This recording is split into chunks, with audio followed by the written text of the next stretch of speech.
What are the top 5 deal breakers in a relationship? Deal breaker. Top 5. Kojak. What are the top 5 things that a woman can do that was in the relationship for you? I mean, the segue was wonderful, man. Respect. Yeah, it was. Respect. Lack of respect. When the respect gone, it's over. Right. Did she call you out your name? That's Like disrespectful. No, everybody may not think that's disrespectful. Well, they do like you. Yeah, it's like he said, it's not a one fit. It's not a one fit all. She loves me. Right. Some people are toxic though. Some people truly are toxic. They like that.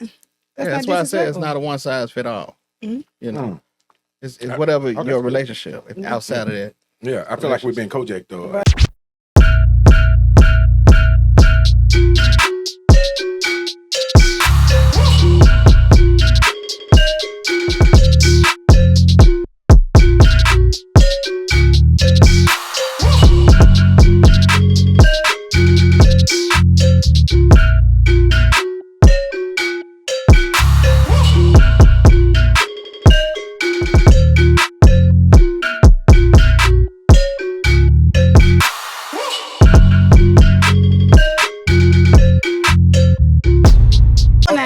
Top 5 deal breakers in a relationship. What you got? Definitely disrespect. Bam. That's number one. Infidelity is a deal breaker. Infidelity is a deal breaker. Being in secret competition or envy definitely is a deal breaker. And they do that. People do that. Right? Like, you know, y'all gotta be teammates, you know. Y'all gotta work together. We don't work against each other, but everybody don't see that, okay? Yeah, your makeup prettier than his. Yeah, exactly. He take longer than you do, or he got a problem with you doing something, or the more money you make, you know, it has to be, that can be a deal breaker. I'm trying to think what else would be a deal breaker. I think you do that. I mean, that's it. And being too, not wandery eye, because you can be friendly. And just, I guess, being unmotivated, it don't have hope. A man with no hope is just, or not visionary, or that's a deal breaker for me. You got to have some kind of hope and some kind of motivation, you know? Okay, you just gonna be extra fine. You just gonna be extra fine. Tiptoe up in here like ain't nothing going on. She walk right on up in here. Ain't nothing going on. Damn. State Senator London Lamar walked in this thing like, bam. Baby, where? Bam. I don't even want to ask her what the top 5 deal breakers are, because folks gonna be crying on the internet. Yeah. Ooh, 5 deal breakers. State Senator London Lamar in the building. Y'all. Turn up. Yeah. State Senator London Lamar is in the building, and I got to ask you, top 5 deal breakers in a relationship. What's the top 5 things somebody can do to break the deal? Being a liar, disloyal. Let me find out you had these questions before you walked in here. Don't keep your word. Under 5'10". And disqualified a whole population of folks. Right, I am 5'10", so and I'm like 6'3" in my heels, so I just don't want to have to go through the innocent attack. But not supporting my ambitions, my dreams. Okay. We about lined up. We about lined up. Yep. We use different words, but we're lined up. Man. State Senator London Lamar just dropped in the building, y'all. Yes, look, we are excited to have her. And look, we've been waiting on this interview for a long time. Let's go. I mean, you know, like you told me we about to talk today, so I'm ready to talk. Right. Yeah. We got you on. That's Mountain Dew. Oh, right. I love it. We're gonna make sure we take care of you. Yeah. State Senator London Lamar, you are the youngest senator. Amazing. In the Tennessee legislature. Scratch it up 2 times for Coach Jay. Yeah, right. You're right. You heard that scratch. I heard it. Yeah, right. And so let's talk about that. You know, was that always the ambition? So I want to give shout out. I'm the youngest woman, the youngest African American to ever serve in Tennessee Senate history. Wow. And recently just found out I'm the first sitting senator to give birth. So I am very proud of all of those accolades, not because I have them per se, but because of the honor of breaking glass ceilings for all those that's coming behind me and giving young folks an example of that you're never too young to be in a position to make change and influence your community, if that's what your calling is. I knew I wanted to do something around leadership, and I liked the idea of politics even when I was a little girl, because in high school I was the one doing like student government and stuff like that, class You was already president. doing it. So I was already kind of like interested in this type of work. I never dreamed of until I got here that I would be able to do it so young. So it is an honor and a blessing and a great responsibility that I take seriously to be in this world. And I'm only 33 and I've been in the legislature 6 years. So I got elected at 27 and came in at 28, one of the two. It was definitely a learning curve. You know, I'm not too cocky to say that I didn't know everything. You know, I'm in my 20s still, so I'm not only in a position of power, but I'm growing in life at the same time and doing all those things while being in the public eye and being held to a higher standard. And so throughout my time, not only have I grown as a person, but I've also grown as a legislator and truly have really found my footing and how I want to make my impact on the state of Tennessee, but also my impact on society. You're watching the Antonio Parkinson Project. I think now, not only am I at a place where I want to get good policy, that's why we all run for office, but I also am using my role to give other young people opportunity to come up. See, one of the biggest things that I've always regretted is that I don't really have an older mentor who I can actually identify, especially a woman. I think that's important to the point. I think a woman should definitely have stepped up and officiated herself, who's been in this game for a while, as a mentor. She saw me rising into this role, and I don't have that. And I've been treated as if I'm form of competition. And maybe to some I am, because I am London Lamar. But at the end of the day, You are who? London Lamar. There's only one, right? Only one. Only one. Most. But at the same time, they're like, we got to also be okay with understanding the fact that there has to be a generational change in leadership. And so why don't I take on the one who is opening doors and is out here trying to do it in a real, genuine way? So instead of like just being upset about that, I decided that now I'm in this role, I'm gonna do that for the ones behind me. Amen. So when I look at my Y'all give it up staff, for that. my staff young, you know, when I fire staff too. They fire. they fired. Yeah. And they hungry. Send them a shout out. I want to shout out to all my staff I've had throughout the year. Lee Smith, who's graduating from Loyola Law School in 2 months. I'm going up there for his graduation. My girl, Mackenzie Mosby, who's now the Director of Policy for Ed Trust. I want to shout out to my campaign manager, now my Director of Policy, Caitlin Thompson. Caitlin, keep it holding it down. Caitlin be holding it down. And then I just hired a new young person. His name is Shamar Nash from Memphis. He's now my new executive assistant. And then, of course, I have Brandon Putbreeze, who's been there, has so much institutional knowledge as my communications director. So, well, you got to tell people what your title is, because you naming off all this staff. Tell them what your title is. So I'm chairwoman of the Senate Democratic Caucus, which means I run the political arm of the Senate Democratic Caucus, or the minority caucus of people. See, you have Democrat and Republican in the legislature. The Republicans are considered the majority, and the Democrats are the minority because we are smaller in numbers. So I'm one or two leaders in the Senate who serve in that role. This is the first time in the Senate that 2 Black women are in the top 2 leadership roles. Big shout out to Senator Ramesh Akberry as a minority leader. Yes, the first African-American female minority leader in the Senate Minority Caucus. So I'm just thankful to be able to serve with her and be able to lead with her. And she's a little bit older than me, but still young. So not only can she align with me on a lot of young people issues, but she can also serve as somewhat a person who wants to help me as well, because she has more institutional knowledge by being there longer. So, you know, I'm also, you know, proud that of my growth in, I feel like I've been jaded by Black women, but also have come to love the Black women that I work with. To try the Black women that I work with to see them as my sisters and my allies versus my competition. Yes. So, you know, I really love the Black women that I serve with, Senator Akberry and Senator Oliver. We all represent Memphis and Nashville, and we're all the 3 top leaders. Awesome. And I hope that we're setting an example of how Black women can collectively work together while also being different. And that's the standard that I think that we have to put forth in the Senate, in the upper chamber, of really setting the standard of what it's like to be a formidable legislator, but also what it's like to be yourself and be able to get things done. And that's also my brand.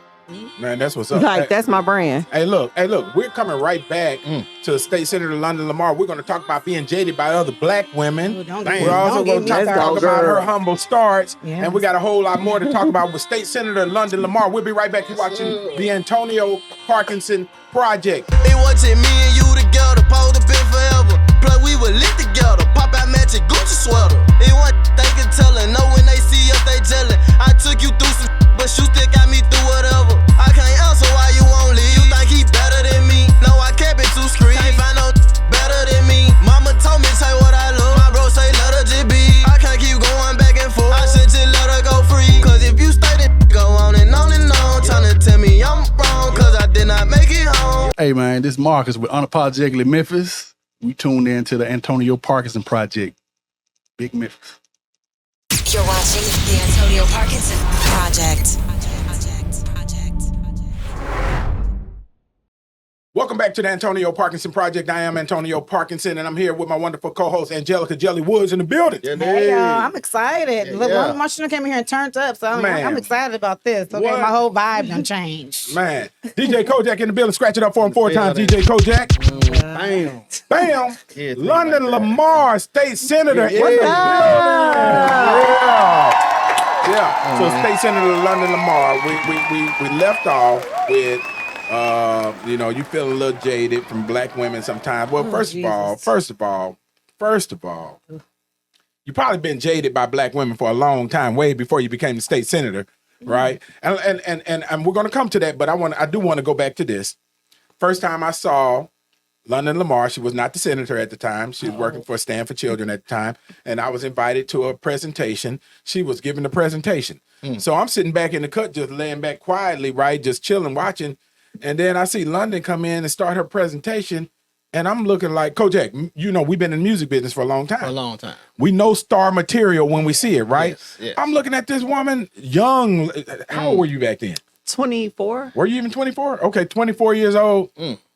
I'm looking at this woman like, this is a doggone superstar. Real talk, seriously. Because, you know it when you see it, especially if you've been in the business that we've been in, right? Marketability, beauty, intelligence. Presence. Right? Presence. Presence right? key. Ambition, drive, go get it, hustle, right? And I'm looking like, I'm serious, because you don't see it all the time where one person has everything that it takes to be a superstar, right? Real talk, seriously. And when I saw her that first time, I said, "Oh shit!" She created what I call that "oh shit" moment, right? Oh shit, who is this, right? And that's where we met. And I've been telling her, and I'll let her tell it, but you're special. Yeah, you can't squander this away because you are special. Real talk. Yeah. You remember them conversations? Yeah, seriously. And it's showing, in everything that she's doing and everything that she's working on. And I always tell her too this, your story is being written. yeah. So all of the bumps and the bruises and and the things that you deal with, it's you take it with a grain of salt, because your story is being written. And it ain't even close to being finished yet. Yeah. Right?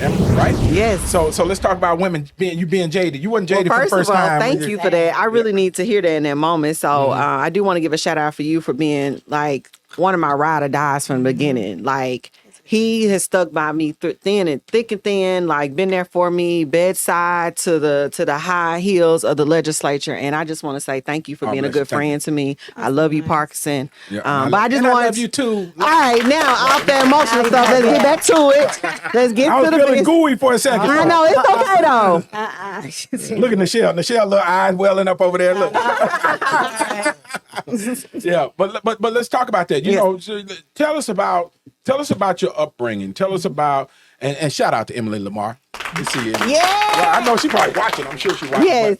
But If she don't have playing with the baby right now. right, incredible support. Your mom and your grandmom. So let's tell us about the beginning. What shaped London Lamar? So I was raised by strong women, my mother and my grandmother. They are just the epitome of love and just really investing in your children's gift. So I was talking with some educators the other day, and they said, how did you become who you are? I said, my mama didn't stifle who I was. She just built on the daughter she saw that was evolving. She saw how God wired you. That's how God wired me. I don't believe I'm here by accident. I believe God put me here for a reason. This is his mission. Ooh, he set out for me. Purpose. For real, that's purpose and everything. And God will reveal your purpose. But so my mom and my grandmother just kind of like helped create what was manifesting. It was so interesting. My grandma and her friends, they used to have this social club. So they used to plan trips and things all the time. So I was nosy and wanted to be involved. So I used to stand around the table, seeing them plan things, working with the other women in their social club, like getting together, having activities, planning out of town trips. And I'll be right there with my grandma playing all of those things. While my mama kept me engaged in activities, church, community services. That manifested to London becoming who I was. So when I got to middle and high school, they didn't have to make me get involved in student council and all of these different clubs. I wanted to because I watched my mom and grandmother stay engaged. Even though we didn't have much, we were a working class family. My mom worked at FedEx. My grandmother was a nurse. And my dad lived out of town. And so they gave their last dime to be able to give me these opportunities. You're watching the Antonio Parkinson Project. And so I was engaged and I was involved and I know I wanted to do politics. So let me tell you what's so funny. After school, I used to do my homework sitting there with my mama. She used to watch Oprah at 4:00 every day and Action News 5 at 5. Behind, back to back.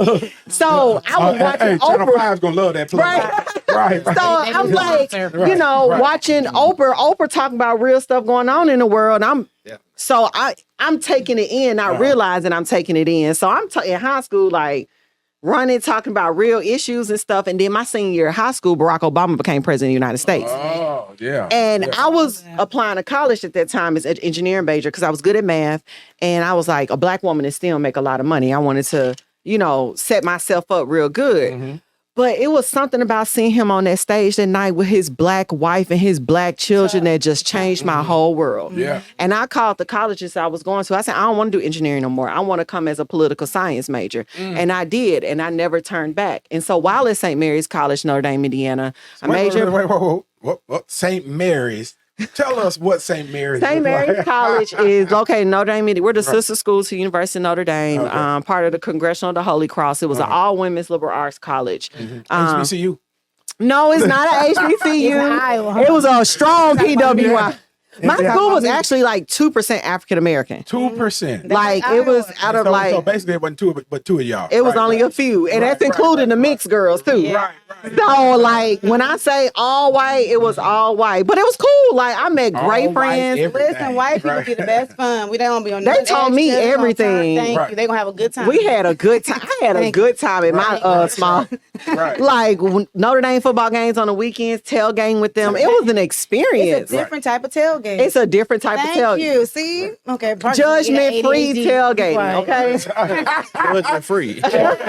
Angelica became black during Black History Month this year. So she's a black girl from Iowa. Here's about food and barbecue. No, them white people in tailgating.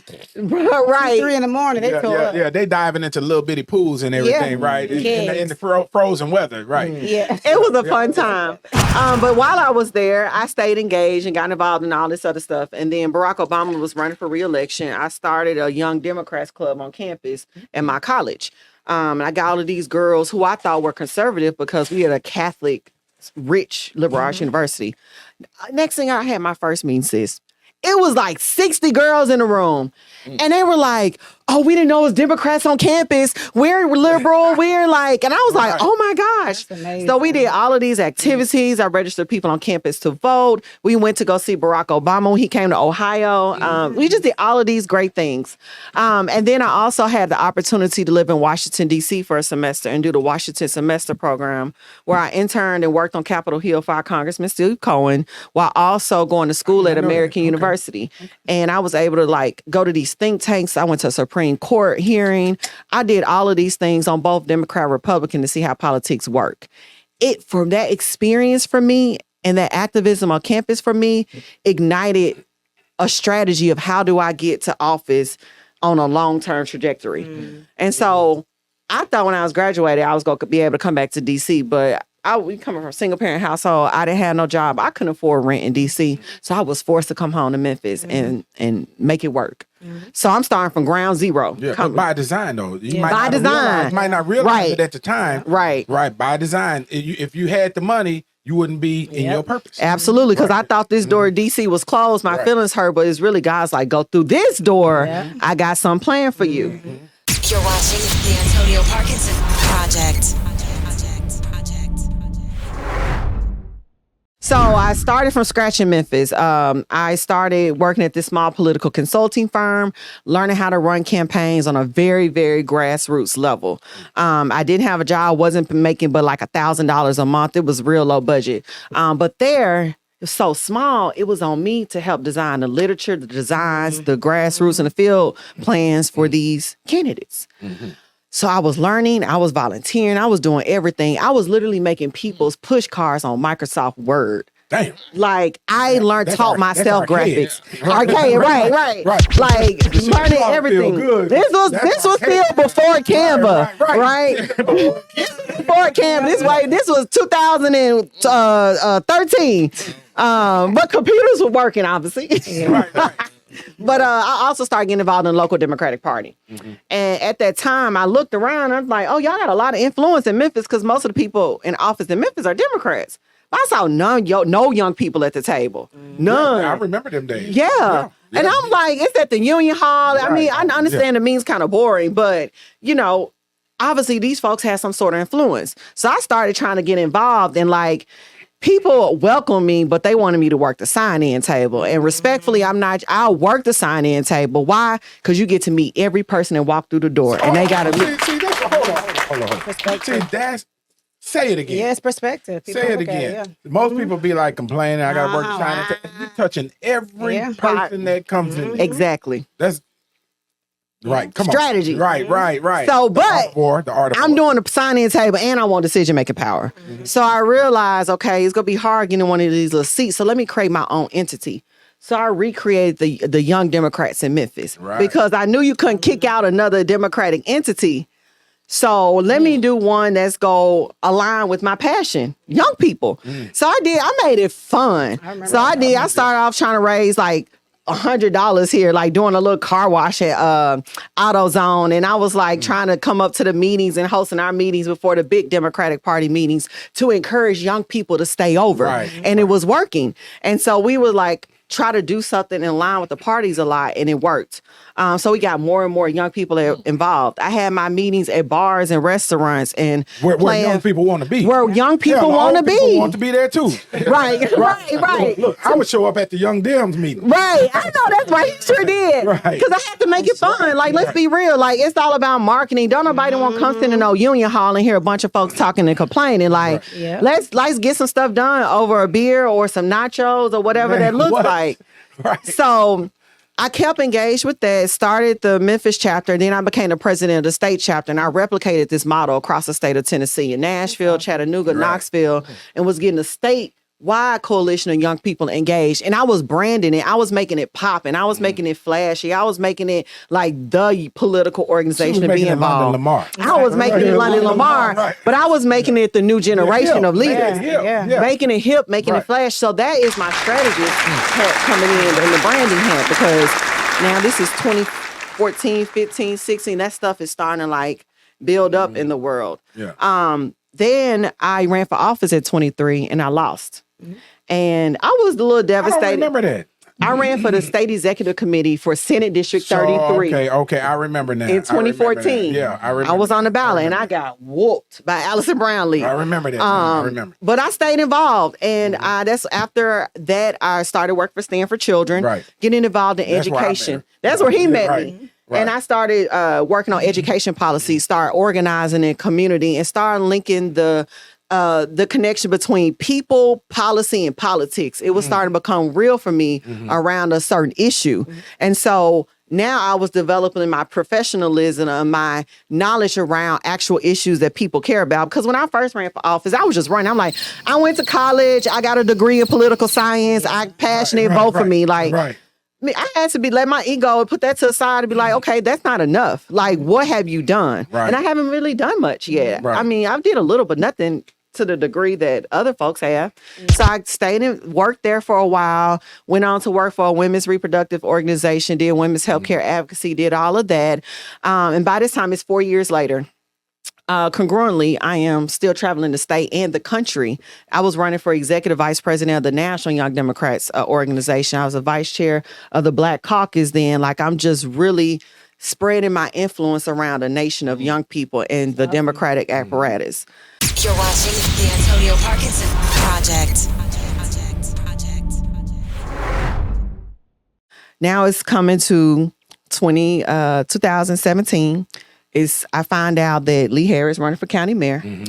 He actually called me. He was like, I want to let you know I'm running for county mayor, and I know that there may be some shifts. You need to start looking because I know you want to run for office. And where was he at that time? He was in the state senate. That's right. That's right. Right. That's right. That's right. Shout out to Lee Harris. Done the show last time. Okay. 2 weeks ago. 2 weeks ago. Right. Yeah. And then found out, so I was, putting conversations out there, found out Ramesh was going to run for his seat. And then that means the District 91 seat where I live was opening up. So I said, it's 4 years later. I'm about to go. Hold it. So listen, did y'all catch the chain reaction of movement, right? Lee Harris, one move. Lee Harris said he was going to run for county mayor.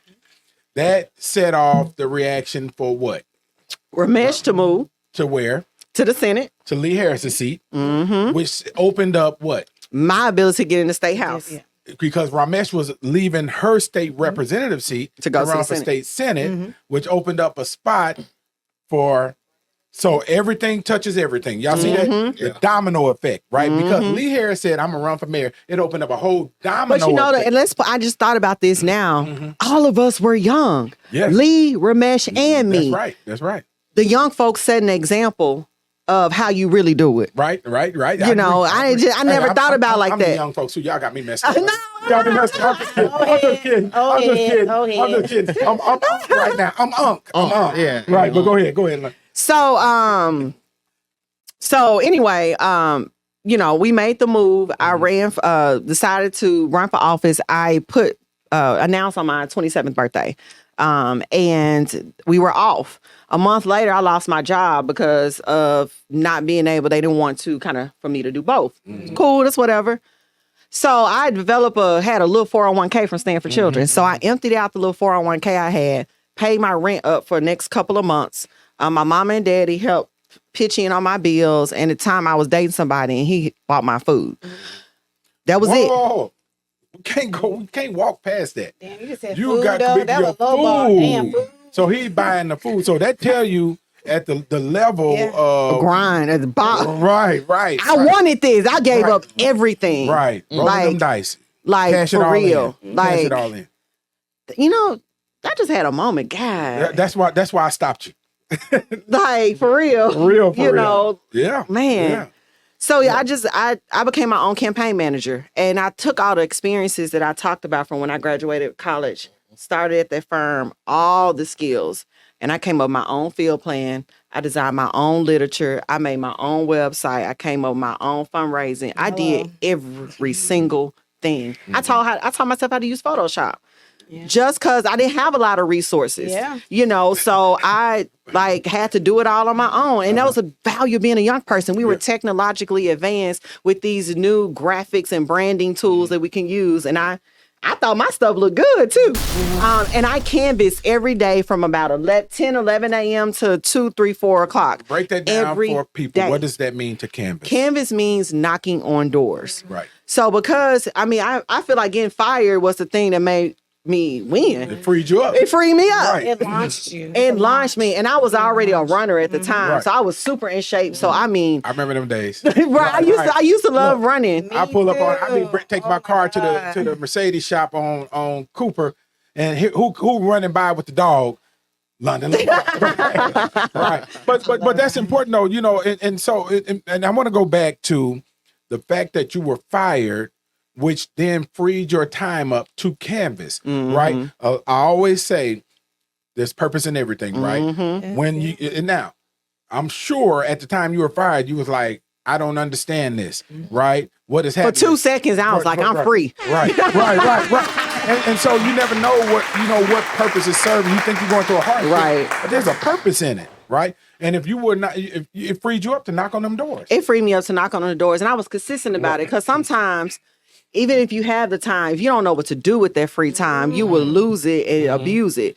But I wanted this so bad because at this point I didn't gave up. I ain't lost everything. I'm like not on rock bottom, but like obviously I'm living real basic at the time. I couldn't even go out with my friends in the summer, even though I was off. Like I was all the way in. So I knocked on doors every day because that's the most effective way to change a vote. I've done it for other people's campaigns and they actually won. Right. So I'm like, if I know this works, then I'm going to do it. I promise you, every person that voted on me, they probably got a doorknob. Promise you. Right. They got a doorknob. And to all those people that are watching, that are considering running for office, you get the blueprint right here. I'm literally giving away free Giving advice them- right giving now. them free shit. Right. There you go. Now pay me if I'm just playing. You want me to work for you? I'm just Right. Consultant. Right. I give it to you for real. Right. But no, seriously, I'm just joking. But no, we canvassed, we worked hard, we was out there in that sun, and we won. And I walked into the legislature. And Hold that. day Hold that. No. I'ma stop. We hold that. Because when we come back, we are going to talk about her entrance to the legislature, her words before she walked in, and the response from the Republicans in the Tennessee legislature. You're watching the Antonio Parkinson Project. We'll be right back. Grab a backwood and roll up. Grab your cup and let pour up. They didn't want us round it first, but now they act like they know what. Hey, but they show love, yeah, we show out when we show up. I don't even do the liquor, that shit might make me throw up. But we turned up, this the after party. Shit grabbing on my body. White girl got a bottle in the club, and that going all it. Turned up in a wreck the party. We just brought out everybody. No, we got our have some fun. We at the after party. I'm CJ Davis, Memphis Chief of Police, and you are watching the Antonio Parkinson Project. You're watching the Antonio Parkinson Project. Welcome back to the Antonio Parkinson Back. Project. Trying to cue, girl. Hey, Kojak. Yeah. LaConte actually getting a countdown right today. Y'all got her. that? Y'all got her Did you see birthday. that? She Y'all not gonna come ain't for her. had enough Mountain Dew. That's what you Y'all Women's History Month. Y'all gonna let it go. I got Hello. I got you. Yeah, LaConte, shout out to LaConte, lime green fingernails in the building. Y'all give it up for her. Listen, Yeah. I'm gonna say something, London Lamar, before you go into. Do I have to say your whole name? No. Okay, 'cause I feel the brand, though. I feel like I'm just like And it flows, though. That's like, I know, it's like like a superstar name. It's like London natural. Lamar. That's what I said. It flows. It rolls off the tongue. right? y'all talking about politics, so I'm all. It's your story is deeper than politics. First of all, when you was telling your story and you were just talking about what you saw, that's really big into success and how what shapes a child. That's big onto what you saw. And then even if it's Senate level or legislative, I don't know anything about politics, but your destiny is some other person's destiny is tied to your obedience. So yes, I Coach said it Ed. again.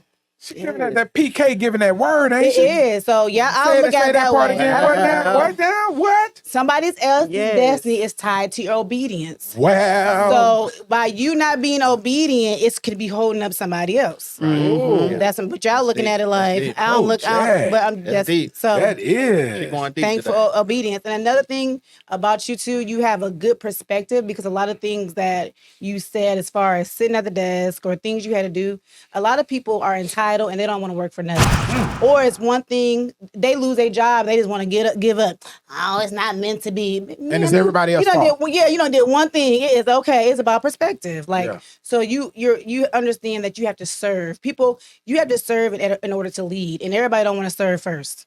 So that's important. That's what I want to say before y'all dive into. You're watching the Antonio Parkinson Project.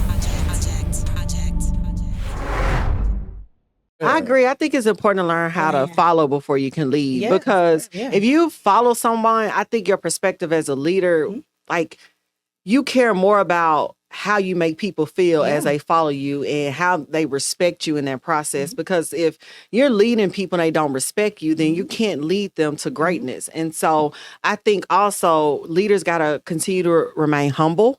And continue to remember that people are watching you. Have to be held to a higher standard, and you can't do those things if you've never been in a position to look up to somebody. And of course, you don't know everything. I don't care how much leadership potential you have, you still got to learn and grow and watch somebody else in order to get there. And so teachable. my mom taught me that for sure. And she's really the person that always keeps me humble, makes me think about a little guy, always asks, how is your decision going to impact others? And I really appreciate her for always keeping me in check as I continue to, get more responsibilities as a leader. Like old people say, make sure you don't smell yourself. Hello. Man. You know Yeah. to smell yourself now. Let me tell you something. London Lamar got so many guardians around her. Seriously, real talk. We done been out of town together, in different places. There's been times where look, right? There's been time and times where she's vented and this, that, and other, but she has so many guardians around. I can name them, myself, Jesse Chisholm, all the other, Dixie. Dixie, Vincent Dixie, and others, man. I know, like, if somebody really try to come for me, like, I got some men that's go, like, they go ride. get on you. We're gonna ride. And I'm so thankful for that. Like, I just, I know that, and I'm gonna take a moment to address this. I know that right now, I've been using my platform to really kind of talk about this, but I feel like Black men and women are in a renaissance period with each other. Mm-hmm. And we're at a crossroads of we go continue to fight or we go all in and love on each other. Yeah. Mm-hmm. And my brothers always remind me of how much Black men love Black women. Mm-hmm. Come on, and the reason that's important. That's important. And I want to make sure I do my part to show my same level of loyalty and love and appreciation to Black men, especially now having a Black son. Mm-hmm. I just definitely want him to grow, like us to grow, to know that we got to come back together as Black people and Black family, love one another. We got to get the Black family back together. Men, marry your girls, love on them. Like, let's create more families, more babies, like all of it. The village, Right, like the village got to come back together. Yeah. It's okay. And social media has gotten us thinking it's IND. I'm sick of being independent. Right. Like, come on, I want to be a half-wife. Probably codependent sometimes. Yeah, it's okay. They're having a moment right here, right now. I mean, Right. There's a. but I'm not going on a Women's tangent. History Month, right? Yeah, you're gonna let us be great. Right, I'm gonna let y'all be Let great, us man. be Y'all great. got a moment across the Yeah, table, right? that's important. You're watching the Antonio Parkinson Project. But so London, I know you know you. Know her, right? And I'm still in awe when I listen to you, right? And real talk, and I would tell her that, she hadn't even reached her peak yet. Yeah, and so I want y'all to think about this, right? You're watching this young lady on the Antonio Parkinson Project right now, and she hadn't even reached her peak, right? This is still in the baby stages of her story. Yeah, and I need people to grasp that, to understand that, right? Because this is a woman who, if she stays on her trajectory, will be in one of the highest positions that a woman has ever achieved. Real talk. Seriously. Now, I've always told her that, right?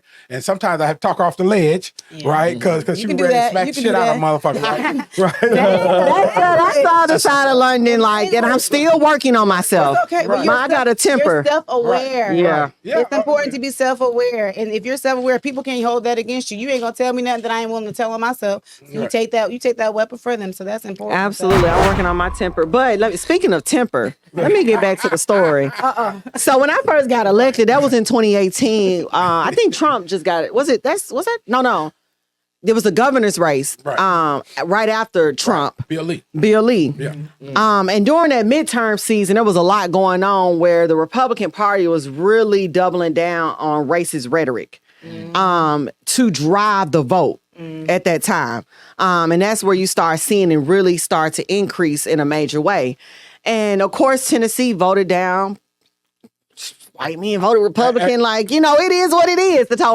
One day I was in talk about the period we're in. I didn't mean to interrupt you, but you got some, we're going into the George Floyd stuff, going into all of this turmoil that's happening in the country. So I just want to set it up for you. Go ahead. Oh no, I appreciate you. Right. Yeah. So the day after the general, I'm officially state representative, just got elected. I'm looking at CNN Tennessee exit poll data on a computer, and I decide to make a Facebook Live addressing how Republicans are racist because they voted Republican based on all the rhetoric that was being said, and it was very racially charged. So my whole thing is much of the marketing around it was based on racially charged rhetoric. So of course you would think that, you know, people who believe in that and vote for that tend to have those beliefs. Now I probably could have said it nicer, but 2 days later, Well, you got to say what you said. I called Tennessee racist. That's it. I mean, that's why I said Tennessee is racist. Right. Well, but there's more to the story, right? So no big deal. Like everybody called Tennessee racist at the time. So I was like, and our community, so I literally thought nothing of it. Nothing of it. And I got up 2 days later. And next thing I know, somebody sent me a link. The Shelby County Republican Party shared my video talking about how dare she say this or something to that nature. Next thing you know, all of these national media outlets start picking up my video. Young. Okay, come on, press. So, no, for real, but in the scariest way. But no such thing as bad press. Exactly. Right, but I've never been in the Thrust national into it. media, Thrust thrust into the media like that. So what comes with the story like that is this nigger, I'ma lynch you, all of these type of go back to Africa, all these other things. So I am not only shocked, but now I'm terrified because I'm getting these death threats from racists. And how old are you at the time? I'm at 28 years old. Oh, wow. So I'm young, I'm single, me and my boyfriend just broke up. So I live by myself. So I'm I don't own no gun. I'm I don't know if it's real or fake because I've never been attacked like that before. So I'm okay, I'm dealing with that. Next thing I know, I get a call from one of my one of the Democrat legislators saying, the Republicans are so upset at you. They are, some want to call for your resignation. They want you to resign, all of this other stuff. So they was just send out an apology and hopefully it'll just die down. So I'm nervous. I'm I just got elected. And then I'm also frustrated. Haven't even been sworn in yet. Haven't even been sworn in yet. Right. And then I ain't gonna front you. I'm also frustrated because it's radio silence from people in Memphis. People in the activist community who's supposed to be out here pushing it. They ain't nobody, none of them coming to my aid. Right. Or they ain't saying nothing. I'm just out here by myself taking all of this heat. So I'm just okay, well, I'll just send them an apology. I don't mean that you racist. I want to talk about you specifically. But okay. Chill out. Chill out. I apologize. Big deal. Because I didn't understand. What was you so mad about as if racism doesn't exist? That's to me, I still don't. Are you racist? Dang. You're watching the Antonio Parkinson Project. I still don't understand. But whatever. Yeah. I come into the legislature. I apologize. And I'm bubbly. So I come in and I'm hey, everybody, because a third of the House at the time is new. So it's 30 freshmen coming in with me. So I'm going to them hey, how you doing? I'm all excited or whatever. And they just just giving me the driest. That girl, that's her. That's her.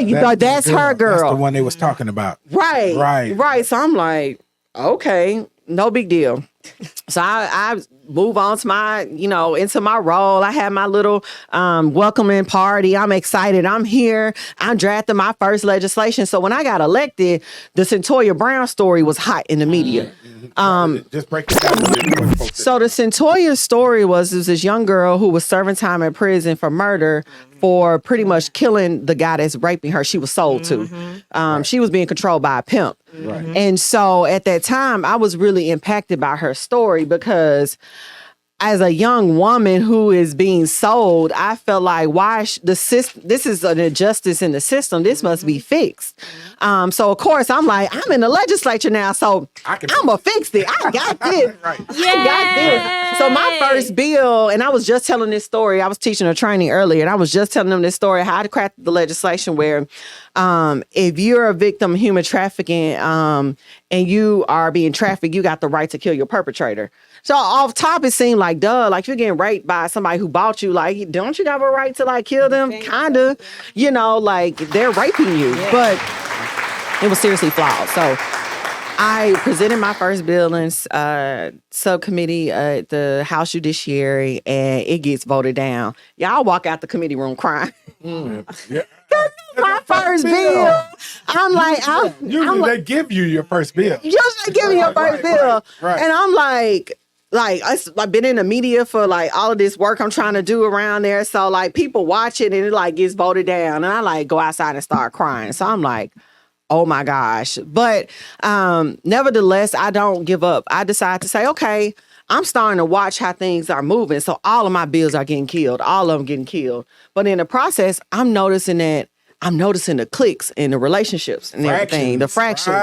Right. But I'm realizing bills are being passed not on their content, but if they like you or not. And then a little bit of the content.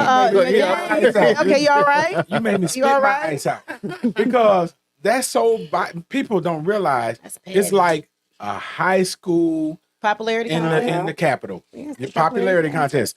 Who they like matters. Am I lying? But go ahead, London. I didn't mean to interrupt. So I take it upon myself to try to build one-on-one relationships with my Republican colleagues in the House because I'm realizing they really think I think that they racist. So I start, go out to the receptions with them, talk to them, get to know them, sit down with them, introduce myself to their wives, get them to see that, okay, I may have said that, but I'm not a bad person. And a lot of them warm up to me. They start to like me. So one day I was pushing a bill. It was like so simple. It's like, how could you not vote for it? And one who I started to build a relationship pulled me to the side and said, I'm just going to give you the truth. You being blacklisted. You're not passing a bill this semester because of your comments and people are still mad about it. Oh, Lord. I said, okay.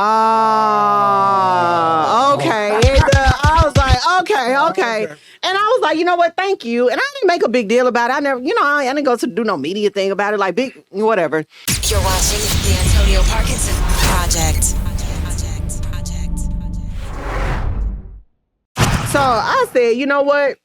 That's cool. I'm gonna double down. I decided to double down on my efforts to get to know everybody, and work on it and just build the relationship. Because I'm seeing that it's starting to work. Like they're saying, like the fact that he decided to let me know what was up, let me know that there were people there who are starting to warm up to me. Right. Because he didn't have to tell you. He didn't have to tell. He didn't have to say. And then I had some coming to me saying, "You're building a lot of flies because you're working with honey instead of vinegar."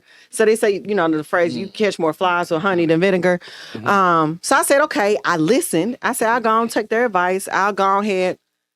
Even though I feel like I was justified, I'll take my ego out of it. Now, that freshman year, while I'm going through all that, I end up getting pregnant. My freshman year, and in the legislature. So I'm like, I'm already getting dragged and having a hard time. Now I got this baby on the way. So now I'm worried about that. And at the time, the father was like doing me real dirty, like just real dirty. And so I got all of these stressors going on, and I finished my legislative career, not really passing a bill. So I'm just like going through it. So now my psyche is off. Because my view of the world and how things are supposed to operate are not aligning with my moral values. Wait a minute, from what? From the relationship failing, from the pregnancy, from what? So not being able to come in the legislature and get things done based on a comment that I felt like I had the right to say. Being the only one not really feeling like I just belong. Just like I don't belong. Ostracized.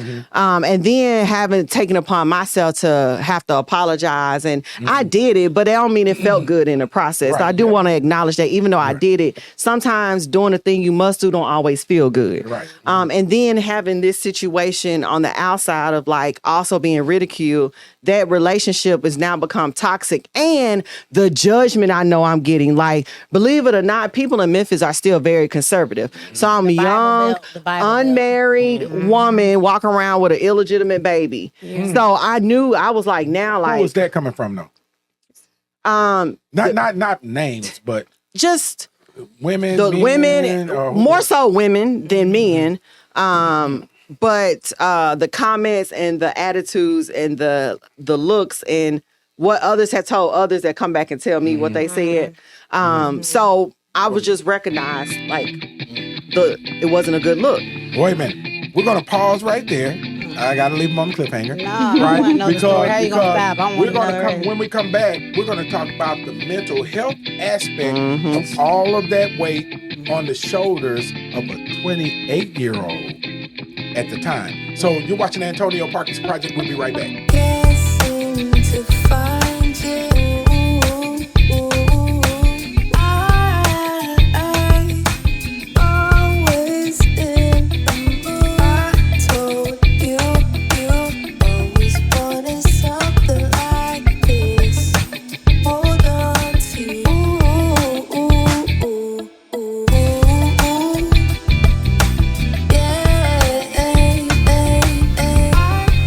Hey, this is Memphis Mayor Paul Young, and you are watching the Antonio Parkinson Project. You're watching the Antonio Parkinson Project. Now, welcome back to the Antonio Parkinson Project. I am Antonio Parkinson. We're here with my lovely, lovely co-host, Angelica Jelly Woods on the Mountain Dew. I'm tired. Yeah, having a baby is a lot of work. They be talking about me all the time.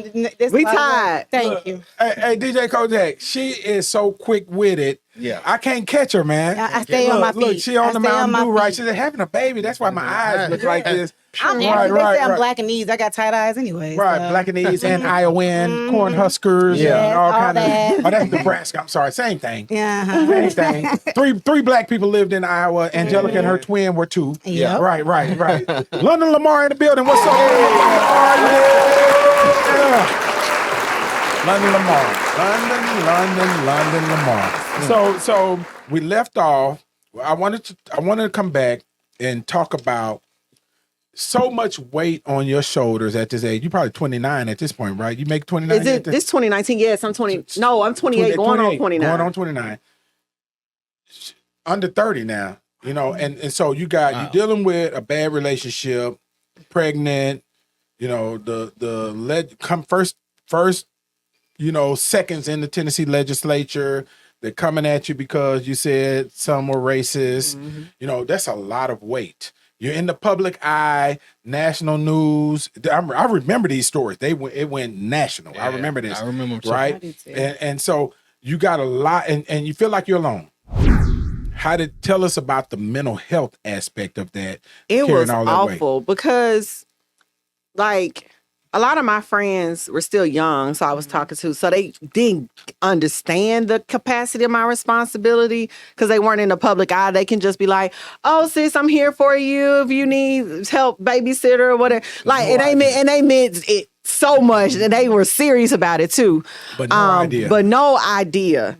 And I'm broke too. Like, I don't have a job. Like, I'm living off a basic salary too. Right. So I ain't got no money either. Right. And I got a muff. You can say it. You on Antonio Parkinson. I got this over here. Bring that beat back. Bring that beat back. We need some gunshots. Boom. The shot's about to be fired. We at this part of the show. Shots fired. But no. At the time, you know, like, I got this who just when I say mean to me, like, just mean, and their family just mean to me. And they were spreading rumors about me that were not true. Mm-hmm. And that was frustrating because I really didn't have no outlet to defend myself. I couldn't really do nothing about it. So I kind of felt helpless. And on the flip side, I'm trying to, like, prepare to be a mom. So, like, I'm stressed out as hell. I'm depressed. When I say depressed, I am depressed. Like, that summer, I was trying to keep up, go to all the young people conferences, but I kind of was like, felt like I was walking that thing with a scarlet A because I was a new legislator trying to be engaged, and I got this big old belly walking around, and I'm trying to own it and be proud of it. But deep down inside, I feel the shame and the stares and the looking at me. But I decided to keep it. So I was like, I'm gonna do this mama thing. So I'm trying to own it, but that don't mean it don't hurt. Yeah. So I'm stressed out. And so one day, like, towards 32 weeks, my feet are starting to swell. I thought it was part of pregnancy. They're starting to get big and big and big and big. And I'm still traveling back and forth from Nashville. So I had a summer study around week 31. Explain that so people know. So a summer study is a hearing on legislation during the summer and the off season to go more in depth about what the things are and stuff like that. Yeah. So when Republicans started to like me a little bit, they started, instead of killing my bills, they summer studied them, which means it's saying, I don't disagree with you, but I'm not voting for it. Right. So that gives them cover. That gives them cover, but it's also a sign that they don't necessarily all the way disagree with you. It's not as bad as a no. Okay. You just got to come do work in the summer, and I'm gonna always do the work to get my bills passed. But anyway, so I'm coming back to Memphis, and the next day, I woke up for my 32-week doctor's appointment, and I'm feeling sick that morning. So I get up, I tell my mom, I'm like, I don't really feel so well or whatever. And the next thing you know, I had the most excruciating pain ever, like sharp pains. Like I'm like, oh shit, I'm going in labor. You're watching the Antonio Parkinson Project. Like, and next thing you know, within 15 minutes, they are unbearable type pains. Where feels like somebody stabbing me in the stomach with a knife. And so now my mom and my grandma is freaked out. So they put me in a car and they're rushing me to the hospital. And I'm like screaming because the pains are getting worse and worse and worse and worse. And so now I'm scared because I'm thinking like I'm either in labor or something's happening to the baby. And so I get to the emergency room and I'm screaming. Like the loudest scream. And so they don't even check me and they immediately take me back. And I'm telling them like something's wrong with my stomach. So she puts a thing on there. She's like, I don't get a heartbeat. I don't hear a heartbeat. And so they put me on a stretcher and they rushed me to the other side of Memphis, Germantown, to the labor and delivery.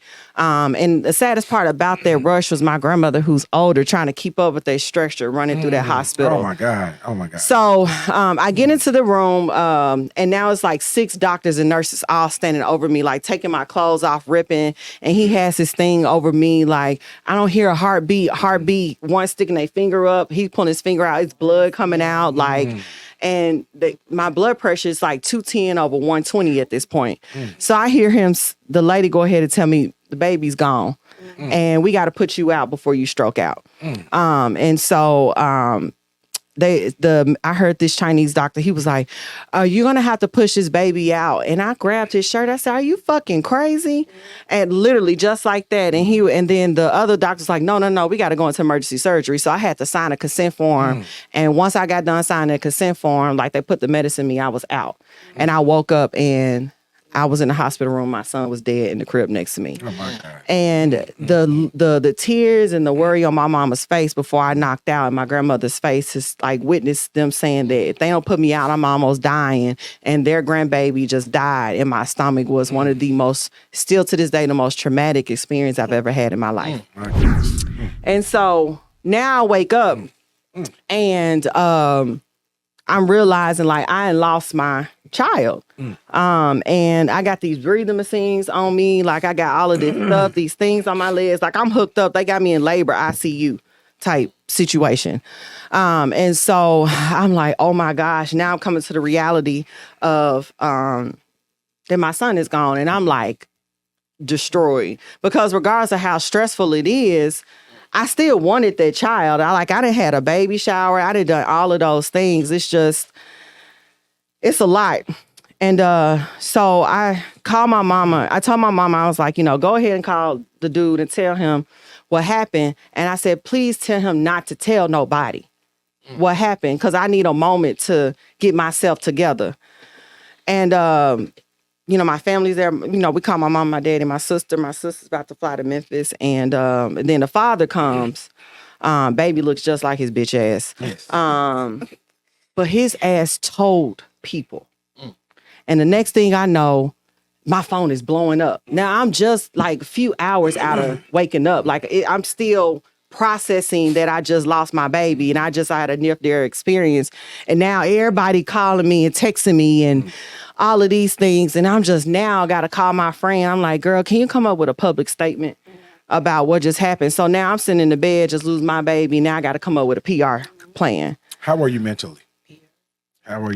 In that moment, I was in shock. Like I wasn't anything. I was sad and I was crying, but I was numb because I had all of these things. So now in that moment, I'm dealing with the loss I'm coming up with a PR plan, and I got to plan the funeral. You're watching the Antonio Parkinson Project. So, the Ford, shout out to Ed Ford Sr., very clear. Shout out to the Fords. Senior, his wife, they called me. It's like, we got the body. We go come. Just let me know when you're ready to us to come get it. So I stayed there, let the baby stay in the room for me for 2 days. You came, Karen, and Jesse came up to the hospital to see me. And I appreciate that. When I say bedside to the bedside, baby. Had like in that thing just sick. I get out the hospital 4 or 5 days later. I go home and recover for a week, and then I have to have a funeral. And I'm like, I'm 28 years old, and I'm sitting here just being elected. Going through everything I want, and now I'm burying a baby in Memorial Park Cemetery. And I barely had the money. I had just enough to pay for that funeral. That's all I emptied out my whole account. And thankfully, my Republican colleagues end up donating to me. They did. They raised me some money. And so when I had to empty out my accounts, I was then able to have a little recovery so I could take off for the next couple of weeks. So shout out to them who donated. I love you for that, regardless if you don't agree with stuff I say all the time, but I ain't forgot that. And now I'm just real fucked up. I'm just like, man, like I look up like 2019 was like, that was the start of just really a real depressive time for me. I remember. And I will say I still don't think I've recovered all the way from that level of depression. But I remember I pushed through. Talks, but it was conversation the at home, that just wasn't a loss for me. That was a loss for my family, my mom and my grandma, who almost watched me die. Think about that. And after that, my grandma got severely sick and went to the hospital. She was so hurt, it almost killed her. So she went into the hospital for a couple of weeks, and I was so angry at everybody who showed me shade or was mean to me during that time. When I say, like, even to this day, I confidently say I hate them. Yeah, I hate you. Yeah. For anybody. You was angry at the people that even loved you. Now you was just I was angry for a while. We had to just take it. Yeah. Seriously. Because I was mad at God. Yeah. Like I was like, why you embarrass me like that? Because I didn't only just take this loss, but I took the loss in front of everybody, the whole world. Everybody knew I was having a baby. Publicly. Man. And so I was just like really at rock bottom. Like I was just like going through it, and I didn't know like how to navigate. And so really the legislature was my only thing to look forward to. It was my only outlet. I was like, damn, I just lost my baby. I can't lose my position too. So I kind of came back in 2020 just ready to like give it all, because I'm like, I ain't got nothing else that I cared about. Because like you took the thing that I was supposed to be most excited about. And then it also, unfortunately, like it gave me a reset with a lot of my Republican colleagues, because I think a lot of them felt bad for how mean they were to me. Yeah. And then to turn around and see me have to go through that, and they know they was being judgmental and mean to me. They gave me like a fresh start when I came back. And I hate that it took a loss like that for them to see the humanity in me. Yeah. But whatever, I take it. Yeah. And I did. And I came back, and then like I was already an advocate for maternal health, but like it took my advocacy to a whole new level. Hold up, partner. Because look, we would be at my pool having these conversations, right? Mm-hmm. And in that time, you gotta understand, y'all. I hope our listening audience and watching audience understands this, gets this. That mental health load that she just described, most people would not survive it. Exactly. Most people would have been institutionalized, put in straitjackets, seriously, because that was a heavy, heavy load. But and I feel sorry for the people who had to watch me go through that, like you and my colleagues, because they love me enough. They took the anger. We got bit. You don't understand. We would get bit by London, right? And we'd be like, and they knew I was going through it. They knew it, and they didn't take it personal. And I thank them so much. Not at all. Because I was hurting, and I didn't I didn't even have no outlet, and I even tried therapy, and I didn't like it. I don't think it worked for me. To be honest, at that time, therapy made me more sad. And I ain't saying therapy don't work. I do not endorse therapy works for everybody. At that time, for me, I wasn't ready to receive it because I was still like, I wanted to be mad. I was still bleeding. Right. So we ain't stopped the wound was bleeding still- yet to see what type of wound we had. Right. And so that's why I was at a really tough crossroads. And but like I didn't shy away from my story. I was like, y'all already know shit. Let me go ahead and like. So I really started going in on women's health policy. Like, I was like, you saw me almost die. How you gonna deny me the right to push policy that's gonna help women live? Like, you all saw it in front of your eyes. This is real for everybody in the legislature and for me too. And I think my loss, what it did, it actually gave me purpose in my role. Like I had a degree in political science. I knew I had these skills. I was a great leader professional. But what really connected me to the work in a real way. Hold that thought. We're going to come right back and we're going to talk about, remember, we always said there's purpose in everything, right? Mm-hmm. We're going to understand why she went through what she went through and what fruit it is yielding at this point. You're watching the Antonio Parkinson Project. We'll be right back. You're watching the Antonio Parkinson Project. Powered by Black Market Strategies.